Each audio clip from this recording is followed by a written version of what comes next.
Welcome to Pindar Poetry. We hope you learned something new. You begin by confirming platform and gathering essential credentials.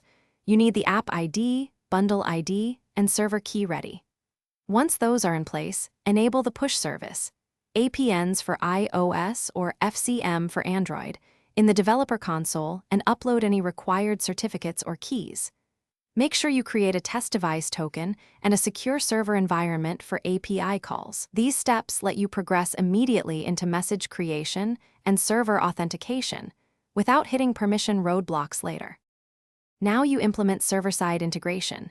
Choose JWT OAuth 2, 0 or FCM server key and store secrets in an encrypted vault. Next, construct the payload, include title, body, badge, sound, and custom data, and tailor fields for the target platform. For example, mutable content for iOS.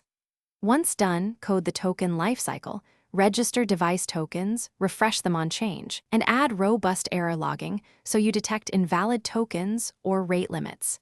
This ensures reliable delivery and makes you finish by testing thoroughly on real devices, checking foreground, background, and killed state behaviors, and validating deep links.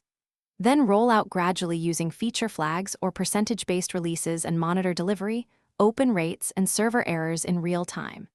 If something goes wrong, prioritize checks, confirm credentials and certificate validity, verify device tokens and payload size limits, inspect network logs for timeouts, and check the push service status page.